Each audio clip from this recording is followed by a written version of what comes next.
Here is another in NBC's great parade of new shows.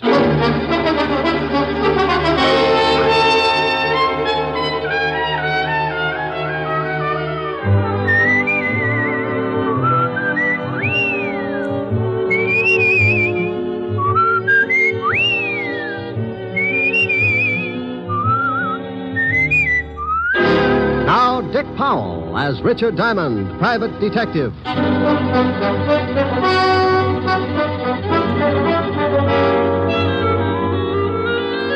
Hello there, this is Diamond. You know, there are a lot of people in a big city like this, good ones and bad ones. They walk down Broadway and rub elbows, and you can't tell them apart. Why can't you?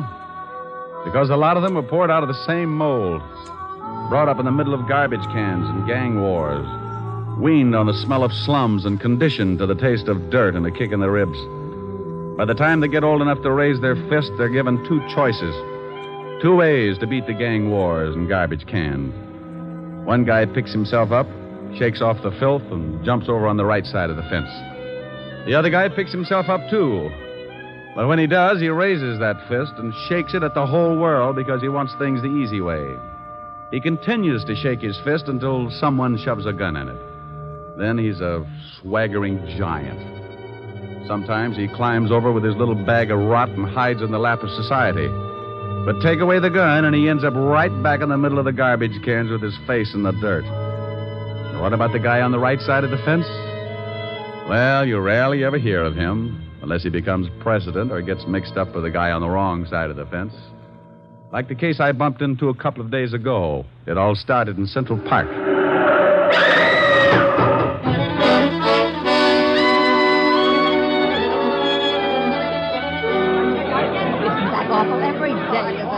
What happened? Some girl got run over. That young guy over there ran over her with his car. I came up right after it happened. He was leaning over her and crying. A little late for crying, I'd say. Says he didn't kill her. Says someone pushed her in front of his car. Ain't that a good one? All right, everybody back. Here comes the ambulance. Come on, you. But I tell you, I didn't kill her. I was in love with her. That's the last thing you should have said. But I swear I didn't do it. I was going to meet her about a half a block up the street, and someone pushed her out in front of my car. I couldn't stop in time. Look, I just got to write the report and take you down to the station. You can tell it to the inspector. Now, look out. Here's the ambulance. Hello, Crockett. You're too late. The body's ready for the morgue. Central Park's turning into a graveyard. I'm going to start taking my girl someplace else. What do you mean? Somebody else got run over in the park? Somebody got shot full of holes. Call came in just for this one. That gangster Chino Scabo. Scarborough got knocked off. He was due, wasn't he? Please, officer, can't I get to a phone? Shut up. One of the biggest gangsters in town gets rubbed out, and I got to show up at the station with you. You know, Sonny, I'm not pleased with you at all.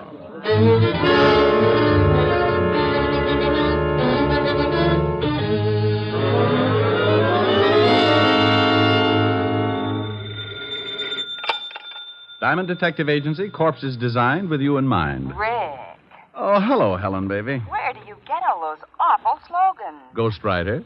Ho, ho, ho. Get it? Rick. Wasn't a riot. No, Rick. Was a bomb. Okay, maybe this will get a yuck. Oh, here's a beaut. Are you lonely? Join the Lonely Souls Club and find your perfect soulmate. All ages. Guarantee satisfaction and money refunded. I wonder if Mighty Joe Young knows about this. Rick, what are you talking about? I'm reading the personals. Hey, get a load of this one. Will give ride to coast, must be young companion, pretty, easy on the eyes. Think I ought to apply, baby? You're ridiculous. Oh, here's an odd one. Anyone witnessing unusual accident at the 72nd Street Transverse, 11 p.m. Wednesday night, when young girl was killed, call Skylar 6036. Urgent. That's in Central Park. Yeah, somebody's got troubles. Mr. Diamond? Hold it a minute, baby. Yeah, I'm Diamond. What can I do for you? I want to hire you. Helen. Yes, I know. Bye. $100 a day in expenses, sir. That's your fee? Yep. I like to give it to the prospective client first. If he turns green and faints, we both save a lot of time and talk. How do you feel? About the fee? Fine. Well, what else is bothering you? My son is being held on a manslaughter charge. Well, if he killed somebody, that's a job for the police. But he didn't do it intentionally. The girl was shoved in front of his car. That's his story. Yes, it is. And I believe him. Who was the girl, and why do you think anyone would want to kill her? Her name was Jean Cooper. My son was in love with her. Why anyone would want to kill her, I really can't say. Uh-huh. Your name and your son's name, where he's being held. My name is Cook, Earl Cook. My son's name is Tom. He's at the 5th Precinct Police Station. Oh, wouldn't you know it? I beg your pardon? Forget it. What's your business, Mr. Cook? Politics. Where can I reach you? I live at 261 Riverside Drive. My phone is Skylar 6036. Hey, wait a minute. What's the matter? I don't know. That phone number's familiar. Where did your son run over this girl, Mr. Cook? The 72nd Street Transverse. 11 o'clock Wednesday night? Why, yes. How did you know? I read the papers. This your ad in the personal column? Yes, it is.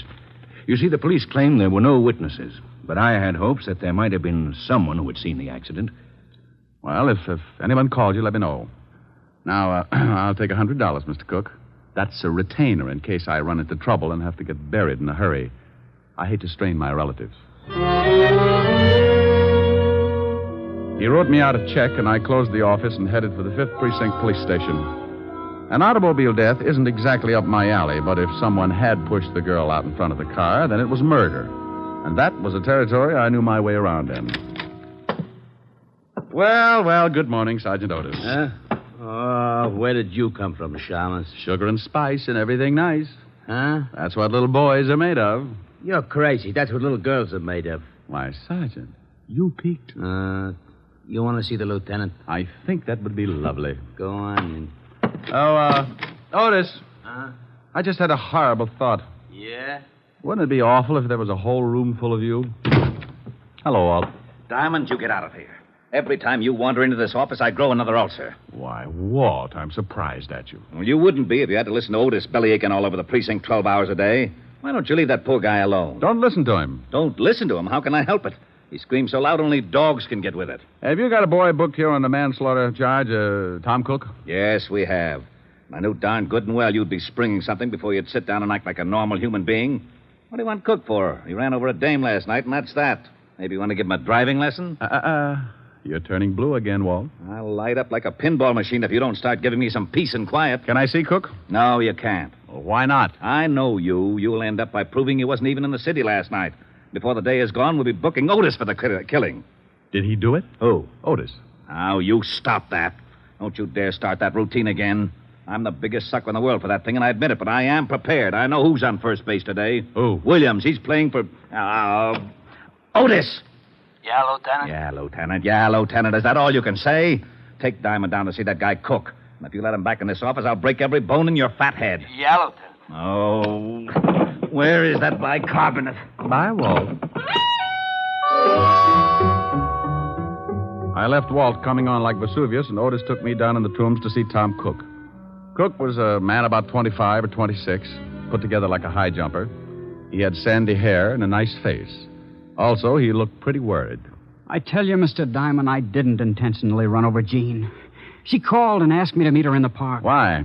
Well, we always met there. Oh. You say she was pushed in front of the car? Well, that's what it looked like. There were some bushes right near the sidewalk. She came flying out of them and fell in front of me before I could put on the brakes. What did she want to see you about? It was personal. Now, look. You're up on a manslaughter charge. You can get a lot of time for that. Now, what did she want to see you about? I can't tell you. I just can't tell you. It would ruin someone. It's going to wreck you if you don't. Then it'll have to. Okay. Did she have any enemies at all? Boyfriends, girlfriends, ex-husbands, jealous ice men? She had an ex-husband. When did she separate from him? About a year ago. Why? Do you think maybe Cooper was jealous? Is his name Cooper? Yes, John Cooper. Oh, live in town? Well, he was living at 498 West 81st Street, but that was a year ago. Okay. Tell me where your girl was living. 383 Madison Avenue, apartment 206. She was living under her married name, Cooper. Sure you don't want to tell me what she wanted to see you about? I can't, Mr. Diamond. Okay, but I hope the person you're protecting appreciates it. 5 years in Sing Sing is stretching loyalty a long way. This person's worth it. Otis, let me out of here. You locked me up with a Boy Scout.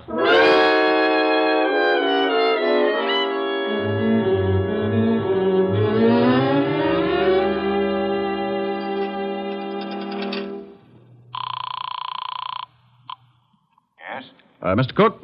Yes? Who is this? This is Diamond. Diamond, I'm so glad you phoned. Oh? Remember my ad in the personal columns? Yes? Well, I just received a call from someone who claims he saw a man push a girl in front of my son's car. Oh. He said he was in a hurry, so he didn't wait around to see the rest. Can you imagine that? In too much of a hurry to stay round. No, I can't imagine it unless he was running away from something, didn't want to be caught. Did he tell you anything else? No, I asked his name, but he hung up. Oh. Well, if you hear from him again, call Lieutenant Levinson of the 5th Precinct. And I'll call you later. All right, Mr. Diamond. But now I'm sure my son is innocent. Well, I hope I can come up with more than your confidence. I knew a guy who yelled frame all the way to the electric chair. They fried him like a lean pork chop. I left the phone booth and took off for John Cooper's apartment. I found the place and gave my rabbit's foot a pat on the hock. The little bunny was still with me because a John Cooper was listed on the mailboxes. I took the steps 2 at a time. Yeah, who is it? The name's Diamond. I don't want any. I'm selling a homicide, complete with samples. You better open up. Hey, what are you talking about? I'm talking about your ex-wife. She was killed last night. What? Mind if I come in? No, come on in. Jean dead. How did it happen? She was run over by a car. Oh, that's awful. Are you from the police? You got a gold star. Where were you at 11 o'clock Wednesday night? I was right here in my apartment. You can prove it? Well, I didn't leave. I don't guess I can prove it. I hope you don't think I ran over Jean. I know who ran over. I'm trying to find out who aimed her. I don't understand. She was pushed in front of the car. How do you know that? Why shouldn't I know that? Well, what? I don't know. I guess you should. When was the last time you saw your ex-wife? Oh, about 8 months ago. We didn't get along, so we didn't speak after we split up. You haven't seen her since? No. Were you jealous of her new boyfriend? Jealous? Why should I be? Good question. I'll see you later, Mr. Cooper. Yeah. I hope I've been of some help. You've been dandy. I left Cooper pinning up his gold star and headed for the dead girl's apartment. I knew the law had already been there and that it would probably be locked tighter than a wine truck on Skid Row. I found the landlady's door and gave it a jolt. Yeah? Oh, what do you want? I'm looking for the landlady. You want an apartment? We got one coming up in a couple of days. The dame that was in it croaked. You can pay in advance if you want it. Can I take a look at it? Nah.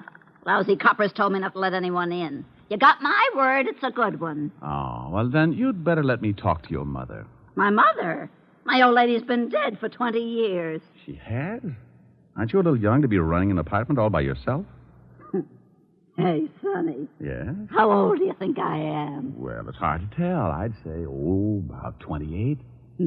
Come on, I'll show you the apartment. But watch those steps. I think you could use some glasses. Right up here, handsome. Was the poor girl who died married? Used to be, but she got divorced. Here it is.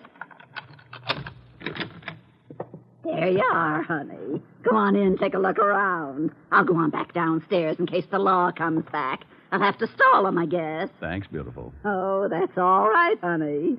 When you're done, stop in at my place and I'll give you a drink of gin. I waited until I heard the old bat fly down the stairs, and then I took the place apart. It took me exactly 10 minutes, and even if I do say so, it was a pretty neat job. I was on the last lap, going through the wastebaskets, when I spotted something on the magazine stand. It was just below eye level. It was a late issue of a magazine, and it was addressed to Mr. John Cooper, 498 West 81st Street. I grabbed it and picked up the phone. Homicide, Sergeant Otis. Oh, this is Wooly. Was you talking to Lieutenant Levinson? Oh, how are you, Wooly? Get it for you, chap chap.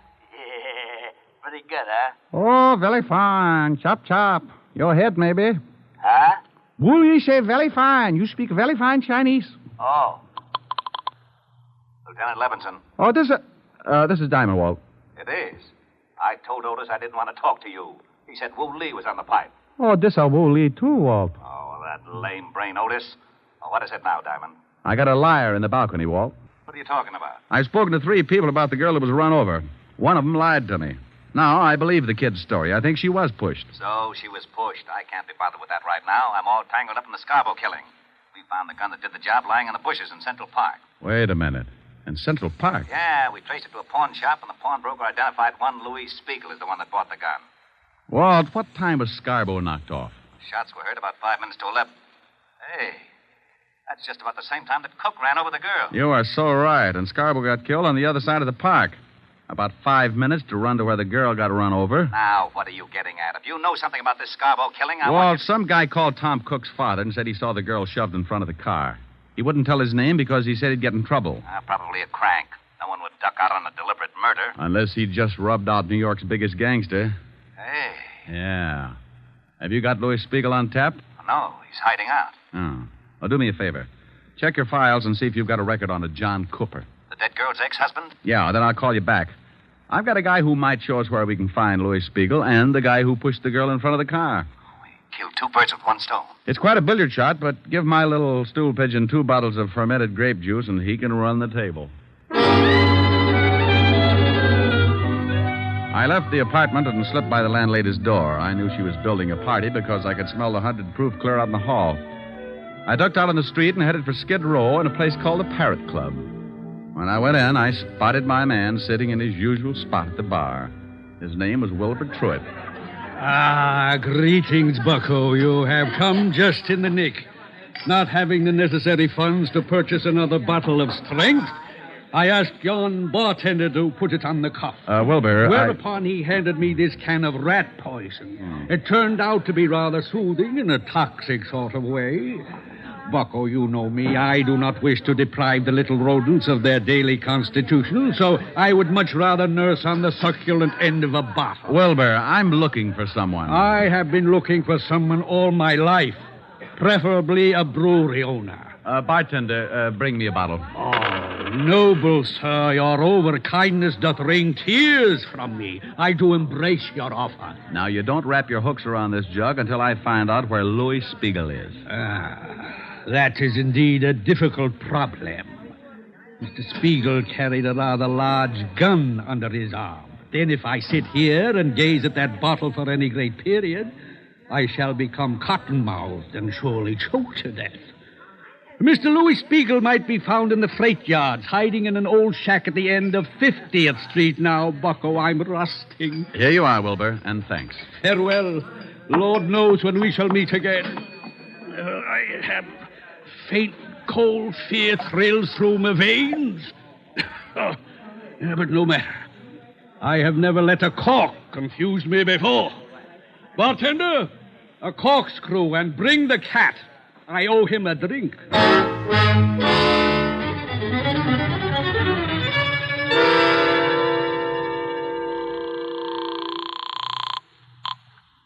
Homicide, Lieutenant Levinson. Diamond, Walt, what did you find out? John Cooper has no record. Uh-oh. But George Kingsley has. Oh, alias? Yeah. George Kingsley, alias John Cooper, did 10 years for embezzlement. Oh, fine. Thanks, Walt. Now, here's the pitch. Lou Spiegel is in a shack in the freight yards at the end of 49th Street, North River.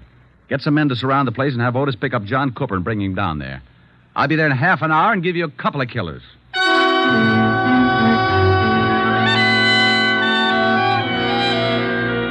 All I needed was a motive, so I hung up the phone and headed for the house of my client, Earl Cook. Oh, come in, Mr. Diamond. I'm very glad you've come. Mr. Cook, did you... I want to show you something. Here. What are they? Letters to my son. Blackmail letters. Oh? Where'd you find them? I was going through my son's things, trying to find something that might help uncover the motive for his accident. Mind if I take a look? Well, I can save you the trouble. They're about me. About you? Yes. I told you I'm in politics. Well, I am, and I'm a big power. When I began my rise, I was a young criminal lawyer.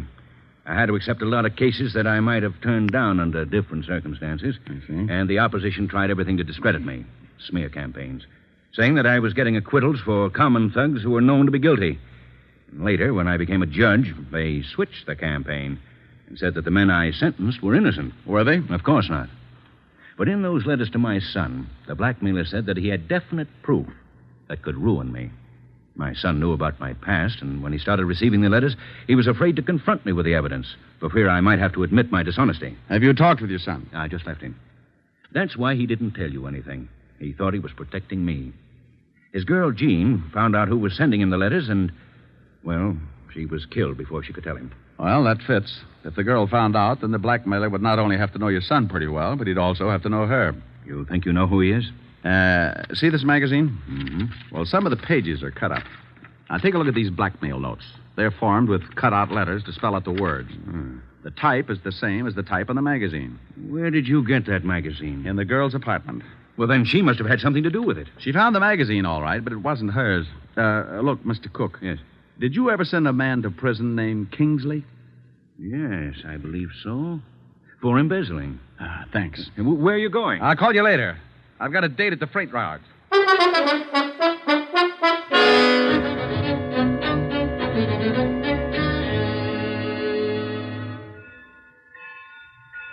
Oh, hello, Rick. We've got Spiegel boxed up. He's in that shack down there. Will he come out? If he does, it'll be feet first. Well, I guess he'd rather have it that way. Any shooting? He tried a couple, but I had the boys hold their fire until you got here. I see. Where's John Cooper? Otis hasn't showed up with him yet. Let me use your loudspeaker, Walt. Oh, sure, go ahead, but keep your head down. Spiegel, Lou. Why, that lowlife, I'll blast him to kingdom come. Hold it, Walt. Spiegel knows me. Louis, this is Diamond. I want to talk with you. You better get out of here, Diamond. This ain't none of your business. Lou, you've got my word. There'll be no shooting. I want to talk to you. Look, Diamond. I know they want me for the Scarborough killing, and I say, okay, I done the job. But I'm allergic to electricity, and I don't like cops. If you blow this place apart, I say okay, too. And that's the way I want it. Now, do you still want to talk? I want 5 minutes. Okay, come on down, but keep your hands behind your neck. Walt, no shooting, huh? Okay, but I think you're crazy. He kills guys for practice. I moved out from behind the boxcar and put my hands behind my head. I started down toward the shack, and I could see Spiegel looking at me over the barrel of a .45. One bad move from any of the men stationed around the yards, and I was going to get dead quick. I walked up to the shack and went in. That's far enough, Diamond. You've got 5 minutes. It won't take that long, Lou. Keep your hands where they are. Oh, I thought you might want a cigarette. Oh. Yeah, as a matter of fact, I'm all out. Yeah. Keep the pack. Just one. I got a date. Now, light? I can make it. 4 minutes, Diamond. Did you see a girl shoved in front of a car the night you knocked off Scarborough? Yeah. I called some guy and I told him about it. I read his ad in the personals, but I couldn't do anything about it. Yeah, because then the law would know you were in the park. Looks like it don't make much difference now. The kid who ran over the girl is in on a manslaughter rap. You'll get 5 or 10. It's tough. You got 3.5 minutes. Lou, did you get a good look at the man who gave the girl the shove? Sure, I'd remember him. Rick? What do they want? I'll see. With your hands up, you'll see. Sure. What is it, Walt? Otis has got Cooper. Lou, will you do me a favor? I don't know. I want you to tell me if the guy they've got up there is the one who pushed the girl. Sure.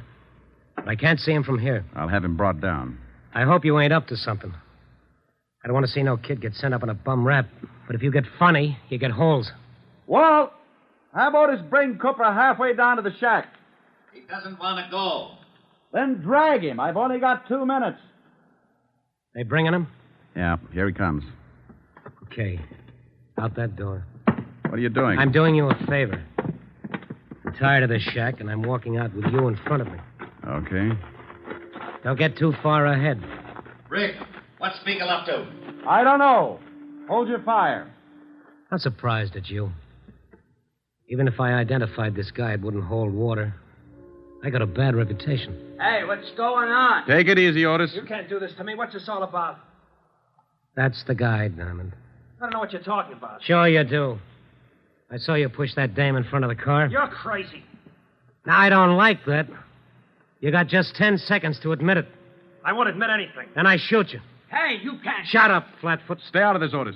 I tell you, I won't admit anything. 5 seconds. Come on, Cooper. I found out all about your prison record. I know Cook sent you up and you wanted to get even.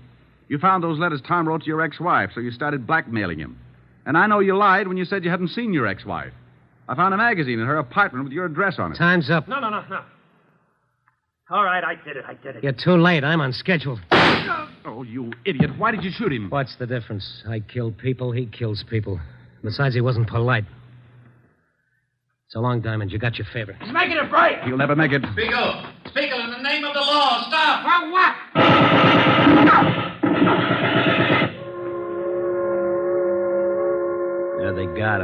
They sure did. You know something? He wasn't such a bad guy. Wasn't he? I guess he's killed a dozen people in his time, but maybe you're right. Maybe he kissed them all goodbye before he pulled the trigger. Well, I got a right to an opinion. Yeah, and it scares me a little. You're lucky you didn't try to pull a gun on him. You'd look pretty silly telling everybody what a nice guy he was after he'd shot off the top of your head.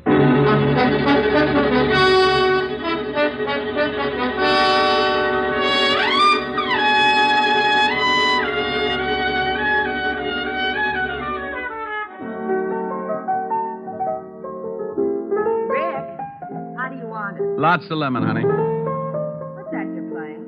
I don't know. It says on the sheet music for kazoo and voice. You idiot. Here, see how this tastes. That's swell. But can't you drop a mussel in it or something? No, that's plenty strong. Oh. The last time you complained about my weak drinks, Francis had to carry you home piggyback. Yeah, remind me to buy him a saddle. I hear they let the cook boy out of jail this evening. Well, how the dickens did you know that? Never mind, I find out things. You have been snooping. Well, you won't tell me anything about your cases. How did you find out? Helen? No. You'll be sorry. Here. You sing this, and I'll tell you how I found out.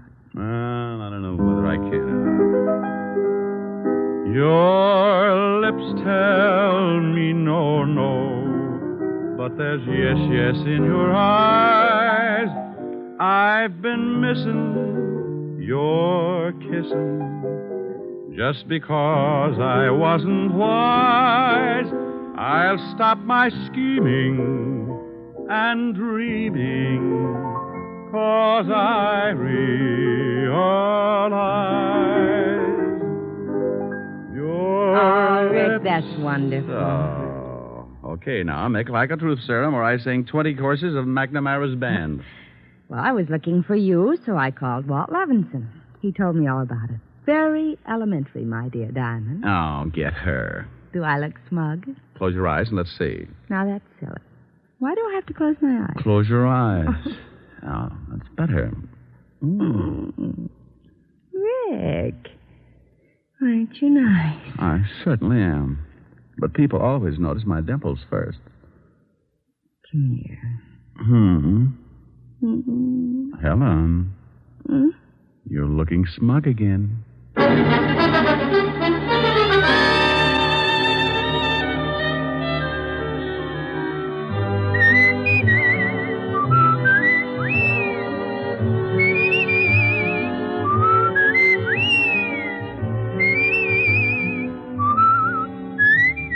You have just heard Richard Diamond, Private Detective, starring Dick Powell. Helen was played by Virginia Gregg, Lieutenant Levinson by Ed Begley. Also in our cast were Wilms Herbert, Eleanor Audley, William Johnstone, Sam Edwards, David Ellis, and Frank Lovejoy. Music was under the direction of Frank Worth. Richard Diamond is written by Blake Edwards and directed by Richard Sandville. And now, Dick Powell. Friends, I want to remind you of the wonderful group of programs NBC has on tap for tomorrow afternoon and evening. Shows like Hollywood Calling, Guy Lombardo, Four-Star Playhouse, The Ethel Merman Show, and the NBC Symphony. For the best in radio listening tomorrow and always, keep your dial tuned to your favorite NBC station. Dick Powell soon will be seen in the screen version of the best-selling novel, Mrs. Mike. Now, this is Eddie King inviting you to be with us again at the same time next week when we will again bring you Dick Powell as Richard Diamond, Private Detective.